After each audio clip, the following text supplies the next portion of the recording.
আমরা আজকে একটা জায়গায় এসেছি, এটা উড়িষ্যা ছত্তিশগড়ের বর্ডার এলাকা। এটা প্রত্যন্ত গ্রাম, বহুত দূরে। এখানে দেখছি ইলেকট্রিকটা ঠিকঠাক আছে। লোকাল রাস্তা দিয়ে এলাম, যত রাস্তা দেখছি সব রাস্তাই ভালো।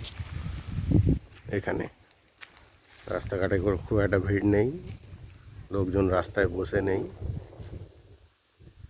এটা গ্রামে একটা বাড়ি দেখছি, দুটো টাওয়ার আছে এখানে। এই টাওয়ারগুলোরই মেনটেন্যান্স এসছি। দেশি মুরগি চড়ছে এখানে। এই বড় বড় গাছ দেখছি, এই গাছগুলো বিশাল বড় বড় গাছ, মনে হচ্ছে মৌয়া, খুব একটা বোঝা যাচ্ছে না কি গাছ। এই যে দেশি মুরগি চড়ছে এখানে, বিশাল বড় বড় গাছ। খুব একটা গরম নেই, যা গরম আমাদের কলকাতার ওদিকেই গরমটা পড়েছে, এদিকে খুব একটা গরম নেই। এখানে শুধু ট্র্যাক্টরই যাচ্ছে, আর সেরকম কিছু দেখতে পাচ্ছি না। দিনে দু একটা করে বাস আসে শুনছি। এটা উনুন এখানকার, এটা উনুন। এই যে ট্র্যাক্টর যাচ্ছে, আমাদের গাড়ি ওখানে রাখা আছে। হলো,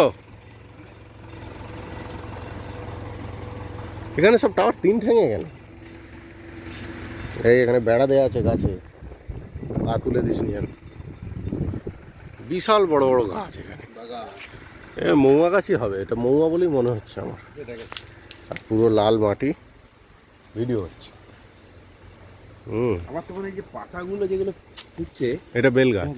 এইটা না, এই যে হ্যাঁ হ্যাঁ, এ মৌয়া মৌয়া। কি বলছে দেখ। ওটা কোনো অসুবিধা নেই, পিন আর রোলার অসুবিধা নেই। ওটা রোলার শিখছে, ওটা পিন শিখছে, ঠিক আছে। তুমি রোলার লাগাতে পারো, পিন লাগাতে। ঠান্ডা আছে এলাকাটা, রোদে গেলে গরম, কিন্তু ঠান্ডা আছে। আমাদের কাছে, আমাদের ওখানে যেমন এই সময় এমনিই দাঁড়িয়ে থাকলে গরম হবে, সেরকম ব্যাপারটা নয়। পিনও লাগাতে পারো, রোলারও আছে, পিন আছে। রোলারটা ভালো।